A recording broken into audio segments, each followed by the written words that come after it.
even from up here. Right? There's so many buildings.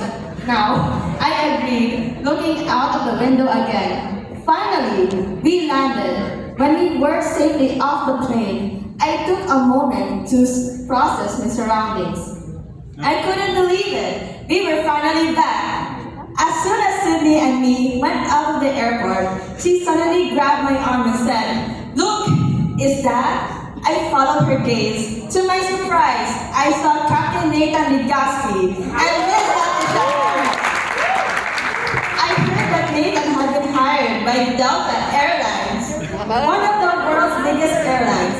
He was famously known as a pilot captain and the richest in the Philippines. As for Latisha, she was a chief flight attendant. She was also working for Delta Airlines. But before that, she was sought after by many equally famous airlines and was a highly recommended flight attendant. Chessie, Sydney, Nathan said. He seemed to also recognize the both of us at once. A happy reunion followed. I was thrilled to know that they both had fulfilled their dream jobs. All of us embraced each other and exchanged stories of what happened in the past 16 years. Nathan, guys, joke lang to. So where have you two been? Nathan finally asked. Oh, we were both in Canada for a few months. Sydney was planning to expand her bookstore there. I was on a business trip for my company. By pure coincidence, we met on the airplane. I explained.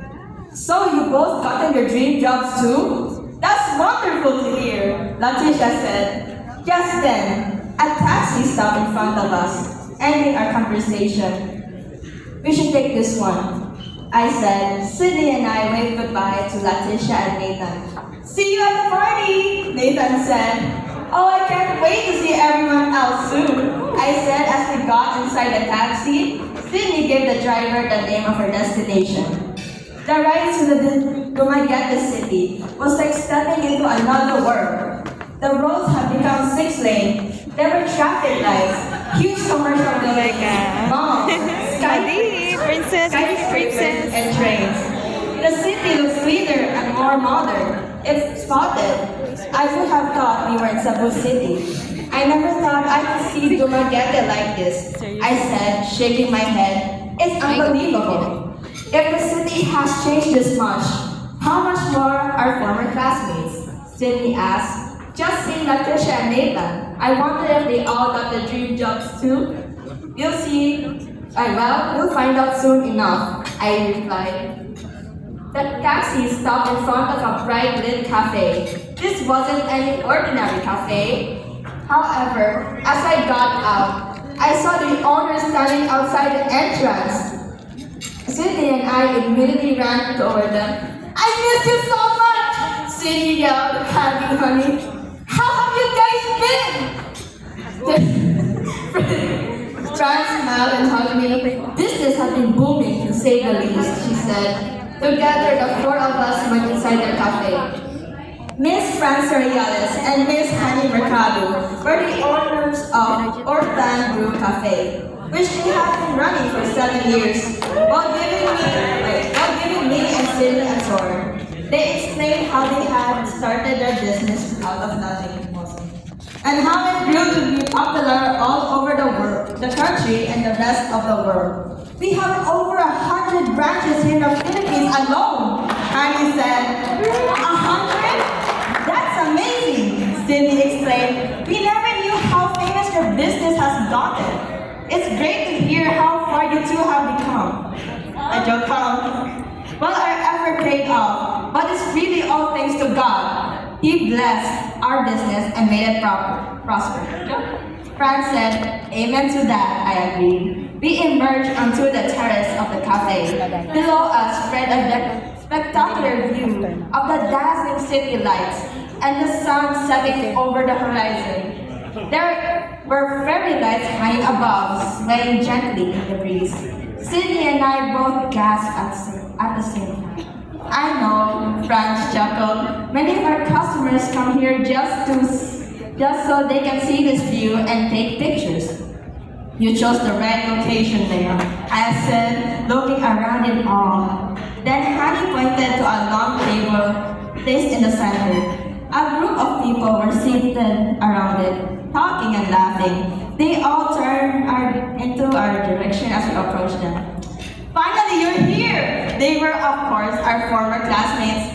I recognized Miss Alexi Dolomba, a famous painter whose works reached worldwide acclaim. She spent most of her time in a cafe painting, or so I've heard. There was Miss Jayla Hainga, a world tourist who has traveled almost every country. Mr. Azariah Tancho, a professional electric guitarist who gave fame to his Christian inspiring songs. Miss Alea Sumailo, an assistant of the popular artist Bia Badubi, and Ethan Del Socorro, an animator working for MAPA. I was surprised Bro was even there. Then again, this was an event he couldn't afford to miss. Did you see the sunlight, Ethan? Leticia and Nathan were also present. Franz, Honey, Cindy, and I sat down. We began to catch up with them. Then, Jayla pointed out buildings that we could barely see because of how big the city had become. Being a world tourist, she obviously knew what happened to our other classmates. That mall over there, she explained, pointing at the heart of the city where a fancy building stood, taking up several thousand square meters. That was designed by Jay Sato, who is now an architect. He is famously known for the many magnificent buildings in the Philippines he had designed. He also supervised the construction of the first ever NASA laboratory in the country.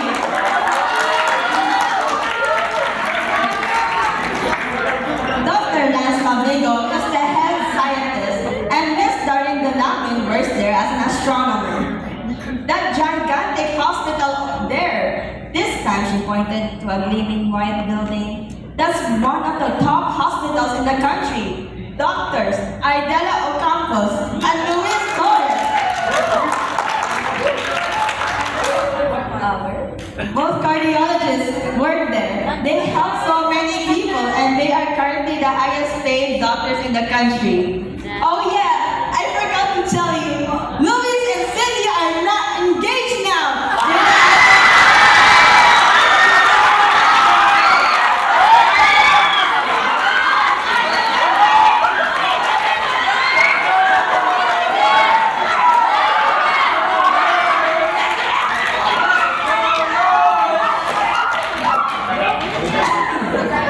What? We all yell. I look at Cindy, who was smiling. She flashed a ring.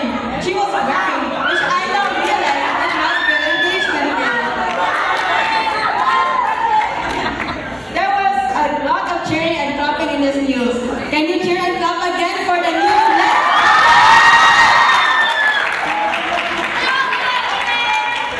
After it eventually died down, Jayla continued updating us on our classmates. And those buildings, she gestured to the two biggest buildings I ever seen.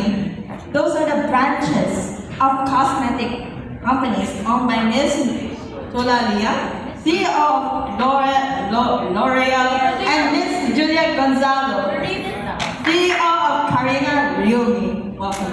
They are the two leading cosmetic brands in the world and are always competing with each other. I shook my head in the wonder of it all. It was amazing how practically everyone became so successful.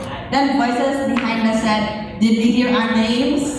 We all turned around to see Micaela and Julia looking very stylish like the rich CEOs they were. They were closely followed by our classmates that Jayla mentioned, so that the table became much more crowded and noisy. As minutes passed, more of our classmates arrived, not a moment too soon. Mr. Jacob Brooks, as research technician, Mr. Samuel Auxilius 5, a computer engineer, and Miss Shalom Babor, an office worker, all working on Corporation came in after Micaela and the others. At this time, platters of food were slowly brought out into the terrace.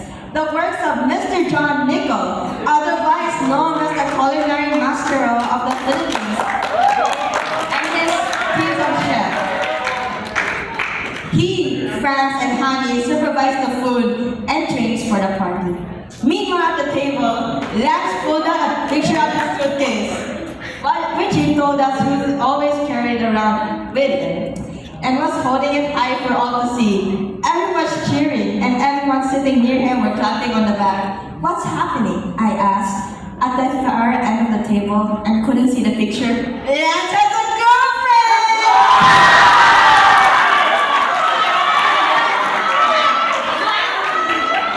I then exclaimed, "Who was sitting next to me?" "What?" Zar handed me the photo. It was a picture of Lance and a pretty-looking girl in front of NASA laboratory in which he worked in. My mouth dropped open as Ethan took it. "And her hair is orange too?"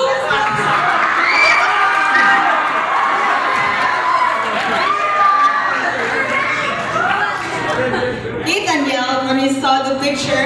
He rose from his seat and went over to Lance. The two